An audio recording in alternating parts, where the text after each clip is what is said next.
Thank you for joining me. I'm going to be reading the Earth Class Notes, written by the 12th Apostle, entitled 70 times 7. Jesus answered Peter's question about forgiveness that Matthew wrote in chapter 18, verse 21 and 22. Peter did understand some truth about numerology, especially about the number 7 that means perfection, as he was trying to impress Jesus with his question and in his own answer that he thought was perfect. But to his surprise, Jesus answered him in perfect loving kindness, using the same numerology of the perfect number 7, but in a much more extensive way of 70 times 7, if taken literally means 490 times. But this was not intended to be taken literally, as sin is not a number, but an attitude, an action produced by hate, envy, jealousy, revenge, and evil thought.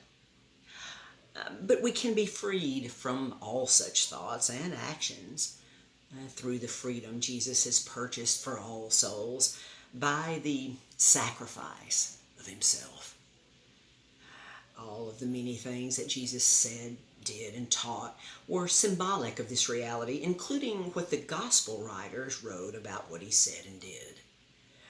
Many stubborn souls then and now believe that Jesus was an illegitimate son of an unfaithful woman who was engaged to an older Jewish man that had the courage and love to marry her anyway, after the Jewish leaders there had laughed her to shame for saying she was pregnant by God. Jesus was not a Jew, as God was his literal physical father, but he was adopted into the tribe of Judah and the house of David by Joseph, his adopted father. Jesus went back to Jerusalem from preaching and teaching in all the other nations of the world, from the time he was 12 to the age of 40, which happens to be the number of testing. When Jesus came back in the area of Judea, Lucifer took him up in his small aerial craft, testing him for 40 days. But when Jesus began to teach at Jerusalem, the Jewish leaders tried to kill him, causing him to use extensive parabolic symbolism in his preaching and teaching that has been and still is a problem to all souls who do not specifically understand this truth.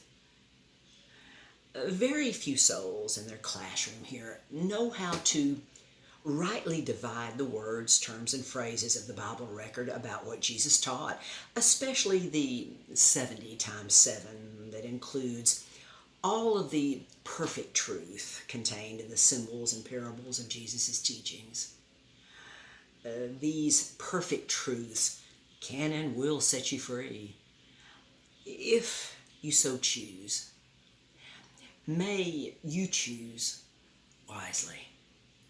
Until next time.